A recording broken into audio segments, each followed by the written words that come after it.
정신과 약은 뇌에 도움이 되지 않으며 모두 뇌에 나쁜 영향을 끼친다. 뇌 입장에서 적폐라는 거죠. 네, 화가 많이 나신 것 같아서 네. 잠깐 진정하실 동안만 제가 진행을 하고요. 자, 이어서 이야기 해보겠습니다. 또 이런 얘기도 나와요. 벤조디아제핀 중독성이 매우 강하고 뇌를 수축시킬 수 있다. 이런 얘기도 한 모양이죠. 네, 벤조디아제핀의 중독성, 이건 정말로 환자분들께서도 많이들 걱정하시는 거고 저희도 지난 영상에서 설명을 드렸었는데 일단 치료 용량에서는 중독성이 크게 없다라는 연구 결과가 이미 밝혀져 있고요. 중독성이 있는 것 자체는 사실입니다. 안타깝게도 중독되신 분들도 몇몇 계시고요. 물론 그 수가 아주 많지는 않습니다만 네. 어쨌든 저희 정신과 의사들도 그 위험성에 대해서 충분히 인지하고 있고 이익이 될 때 그럴 때 충분히 그 위험성과 이익을 고려해서 비교해서 이익이 크다고 생각될 때 저희가 약을 쓰잖아요. 뭐 진짜 막 공황, 불안 이런 걸 너무 막 심해서 막 죽을 것 같다 힘들다 라고 병원에 오셨는데 저희가 약을 처방 드리고 그걸 복용하셔서 너무 편해졌다, 내가 이렇게 편하게 살 수 있는지 몰랐다 라면서 고맙다고 표현해 주시는 분들이 계시는데 그렇게 힘들어서 오신 분들한테 이 약은 중독성 있는 약이니까 드릴 수가 없습니다 라고 말하는 거는 말이 안 되잖아요. 그리고 그 벤조디아제핀 계열의 약물이 결국 뇌에 영향을 준다 라는 것도 그 영상에서 굉장히 위험한 걸로 이제 표현을 해줬는데 실제로 이 역시도 벤조디아제핀 계열 약물이 뭐 치매를 유발한다 혹은 아니다, 관계없다 여러 가지 연구 결과들이 있고 저희도 분명히 조심해야 될 부분이라고 생각을 하는데 그런데 만약 우울증에서 치료를 하지 않는다면 괜찮을까요? 공황장애에서, 불안증에서 치료를 하지 않는다면 그것이 괜찮은지 연구 결과들을 보면요, 그냥 우울증 자체만으로도 치매 위험성이 높아질 수 있고요. 그렇죠. 네, 불안 자체만으로도 그런 치매 위험성이 높아질 수 있습니다. 오히려는 그 약간 예방하는 효과로 약을 충분히 써서 편안하게 만드는 게 더 저희는 필요하다고 생각해요. 다음은 항정신병 약물은 항정신 기능이 없이 단지 감성과 지성과 활력을 빼앗아갈 뿐이다 라고 되어 있는데요. 참 모욕적인 얘기예요. 어떻게 보면 이 약을 드시는 분들한테. 네, 지금 이 시간에도 참 많은 조현병을 비롯한 정신증 환자분들이 이 항정신병 약물을 복용하고 나서 환청이나 망상 같은 증상이 사라져서 다시 현실 검증력을 회복하시고 일상생활로 복귀해서 잘 지내고 계십니다. 그러니까 항정신병 약물의 항정신 효과에 대해서는 의심하지 않으셔도 됩니다. 그리고 또 이런 얘기, 감성과 활력 이런 얘기들은 이제 병동에서 생기 없이 걸어다니는 환자들을 봤을 때, 특히 폐쇄병동에서 그런 환자들이 있기 때문에 이런 것들을 근거로 약이 다 생기와 활력을 빼앗아 가서 저런 모습이 생긴 거다라고 이야기를 하는 것 같아요. 여기 대해서는 어떻게 생각을 하세요? 네, 맞습니다. 그 브레긴 박사도 책이나 영상에서 저희가 처음 이제 실습을 갔었는데 그 병동에서 생기 없이 초점을 잃은 눈으로 이제 멍하게 걸어다니는 사람을 보면서 너무 충격을 받았다. 그럼 맞지 않는 치료였던 것 같다 라면서 이제 주장을 펼치고 있었는데 저도 사실은 처음 이제 본과 3학년 때 정신과 실습을 돌 때 약간 그런 모습을 보고 놀라긴 했었어요. 하지만 정말로 그 보호병동에 입원하신 분들은 급성 정말로 심한 증상, 환청이나 망상 때문에 혹은 뭐 너무 심한 자살 사고 때문에 입원하신 분들이거나 아니면 정말로 오랫동안 치료를 받아도 잘 조절이 안 되는 만성 환자분들이시거든요. 그러다 보니까 이 역시도 결국 위험성과 어떤 이익을 고려해서 약을 사용했을 때 네, 분명히 그 이득이 크다고 생각돼서 쓰는 거고 쓰지 않았을 땐 정말 그 조절되지 않는 증상들로 인해서 일상생활 자체, 그러니까 단순히 말해서 먹고 씻고 자고 이런 것 자체가 어려운 상황이 되는 거거든요. 그래도 일상생활만으로도 이제 가능하게 해주는 치료를 부작용이 있다라도 하는 게 맞지 않나 라고 생각합니다.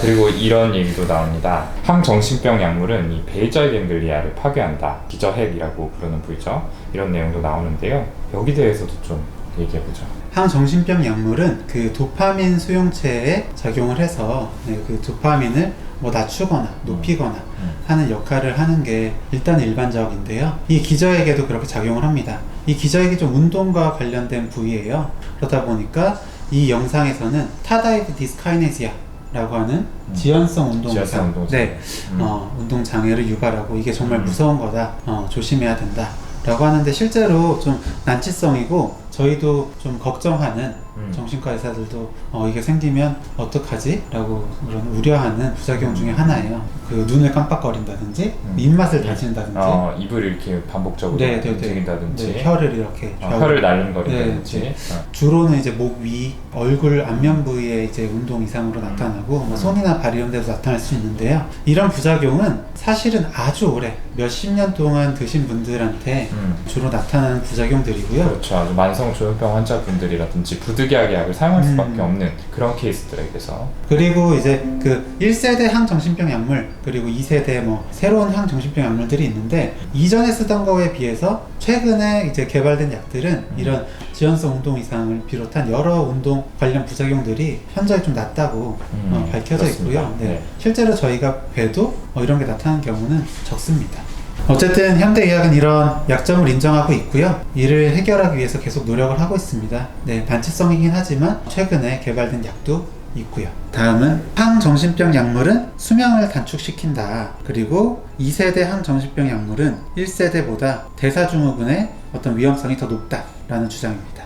수명을 단축시킨다. 네. 자, 실제로 특정 약물의 경우에는 뭐 체중 증가라든지 당뇨의 악화라든지 이런 것들을 유발하는 경우가 있어요. 이런 것들이 이제 대사증후군이라고 부르는 것들인데 실제로 이런 부작용들이 모두에게 나타나는 것은 아닙니다. 그러니까 이런 것들도 좀 쉽게 너무 일반화를 하는 그런 경향들이 있고요. 이런 문제가 생기지는 않는지 저희들도 신중하게 모니터링을 해요. 누차 저희가 반복적으로 이야기를 하지만 이 치료 효과가 부작용보다 클 때 이 리스크 베네핏을 이제 고려를 해서 저희도 선택을 하게 되는 거죠. 그러니까 설사 부작용이 생기더라도 이런 걸로 사망할 위험성이 과연 치료를 안 받으셔서 자살을 비롯한 여러 문제로 사망하는 그 위험성과 비교해 봤을 때 과연 더 크다고 할 수 있을지 좀 의문입니다. 뭐 내용을 다 말씀드리다 보면 정말 끝도 없을 텐데 이런 얘기도 있었어요. 정신과 약은 뇌에 도움이 되지 않으면 모두 뇌에 나쁜 영향을 끼친다. 생활적 불균형을 가지고 있지 않은 뇌에 다양한 생화학적 불균형을 초래한다. 말하자면은 내 입장에서 적폐라는 거죠. 네, 그러니까 나는 문제도 없는데 왜 나한테 약을 먹여서 이상을 만드느냐라는 건데. 네, 이 부분들에 대해서는 저희가 추가 영상을 통해서 다시 말씀을 드릴게요. 어차피 저희가 해명해야 될 내용들은 지금 넘치거든요. 네, 그리고 얼마든지 해명과 반박이 가능한 내용들이기 때문에 저희도 좀 더 잘 준비해가지고 다음번 영상에서 또 진행을 해보도록 하겠습니다. 네, 김지영 선생님 좀 진정이 되셨는지?